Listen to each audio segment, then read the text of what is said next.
Ini kalau disimpulkan sih kayak nonton sebuah video unboxing, tapi unboxingnya tuh pelan-pelan.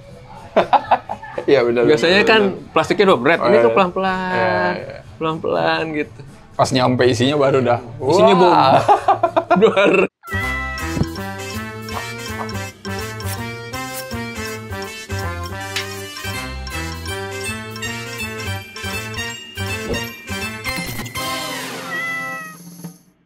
Dan minggu ini akhirnya kita nonton lagi ya film-film horor terkini. Film horor. Dan minggu ini ada 2 film horor nih ya, menarik dari luar dan dari dalam negeri. Tapi sekarang kita mau ngomongin dulu yang dari luar nih ya. Yang dari luar. Cobweb. Cobweb. Yes. Bukan film Korea. Baru gua mau bilang. Iya. Hati-hati nih, ada dua judul Cobweb soalnya. Iya. Film terbaru dari produser Seth Rogen ya. Produserin Kura-Kura Ninja. Gokil. Iya, dan itu minggu ini juga. Rekam jejaknya gila sih dia. Iya. Emang anjir. Dia jarang main sekarang ya. Iya, dia lebih sering di belakang Produser layar sih. ya? Iya, produser, nulis. Tapi oke sih, maksudnya kayak eksplorasi gitu, nggak cuman komedi doang Iya gitu. bener, itu sih bagus. Dan seperti biasa, kita nonton Cobwebnya di XX1 ya. Reviewnya ditemani Oke. makanan dan minuman yang enak. Tidak bosan-bosannya gue harus mempromosikan Kroffel ya. Kroffel paling enak. Itu Kroffel apa? Di XX1.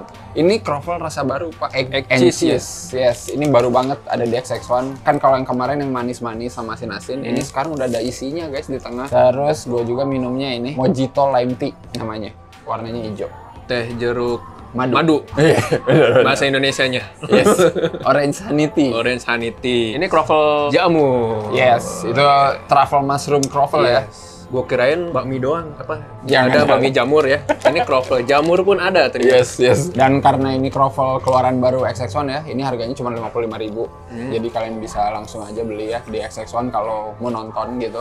Egg and cheese sama truffle mushroom ya. Ini serius enak nih. Kita nggak usah review filmnya. Kalau dari premis sederhana gitu, kayak film-film kemarin kita lihat Boogeyman misalkan. Iya, pokoknya tentang anak yang ketakutan di rumah karena mendengar suara-suara aneh gitu ya. Gedar-gedor lah gitu. Iya, benar-benar. Ya kayak ini, kayak Revenant, Pak. Ada yang ketok-ketok. Iya. Tapi ini dibukain.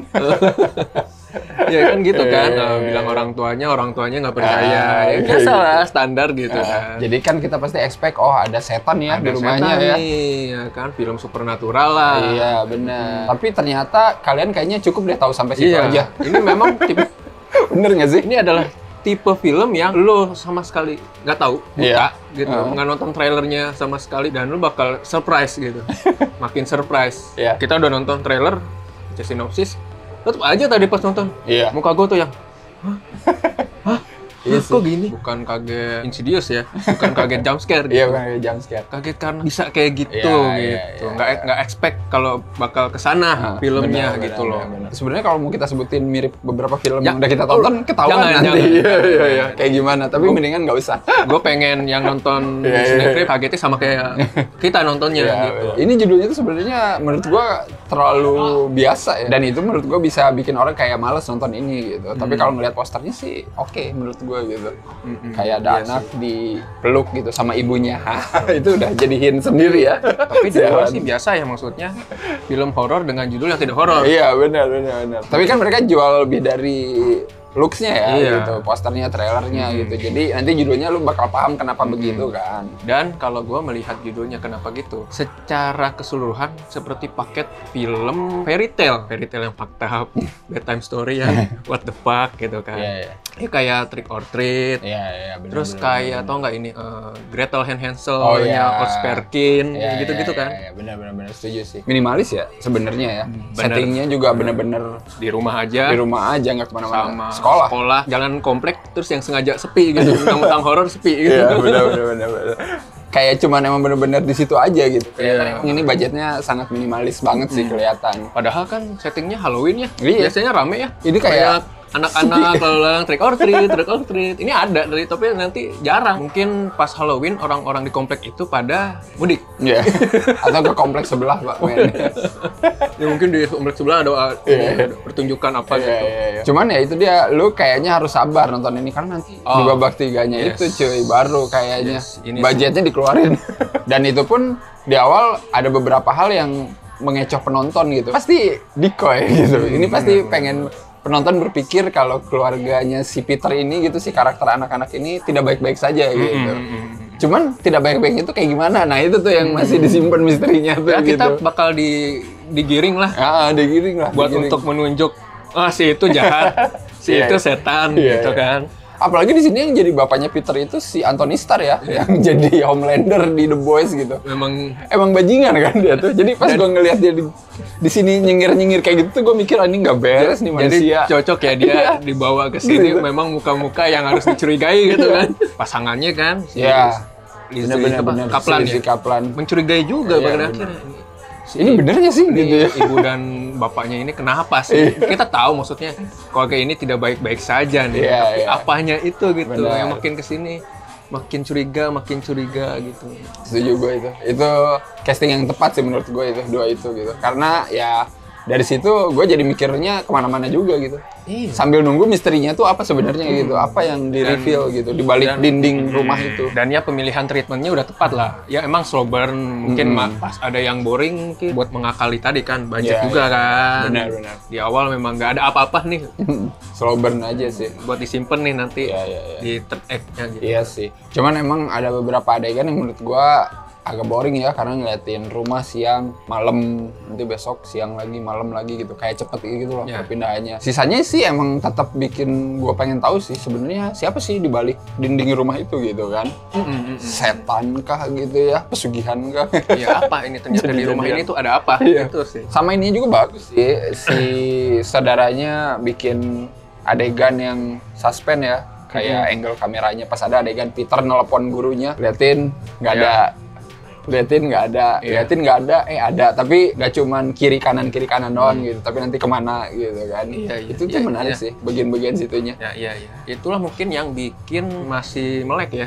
Tidak bener, sampai slow burn, mungkin ada yang boring, tapi nggak sampai bikin sampai merem gitu kan. Walaupun nggak ada apa-apa, tapi kita tuh tegang sendiri gitu loh. Benar. Ya dengan itu tadi permainan teknik pengambilan gambarnya lah, juga editingnya juga nanti kan. Di akhir pun revealingnya masih tetap minimalis ya, bagus sih kata gue. Revealingnya maksudnya nggak kayak langsung pertama jebret gitu dilihatin. Gue tetap masih kayak anjing ini gimana ya, ini apa ya gitu. Kita udah tahu, ternyata tetap aja ini apa ya, itu apa ya. Iya, masih kayak pengen tahu gitu loh. Cuma satu scene doang yang emang bener-bener kelihatan, tapi itu pun gelap. Ini emang nih nggak jelas. Kan? Ini film yang sulit untuk diomongin tanpa kita harus spoiler ya. Ini kalau disimpulkan sih kayak nonton sebuah video unboxing, tapi unboxingnya tuh pelan-pelan.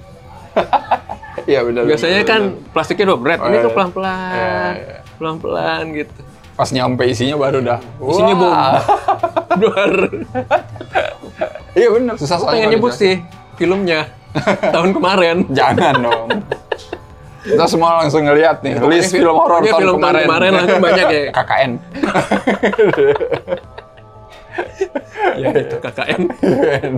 Menarik. Dan kalau kalian udah nonton juga nggak usah komen spoiler ya, kasihan yang belum nonton. Maksudnya kalau mau komen spoiler, tulis aja spoiler gede, baru spasi yang banyak tuh ke bawah. Iya, percuma dong. Kita nge-review udah bener-bener ngejaga nih biar nggak kebuka ya kan, misterinya kan. Iya.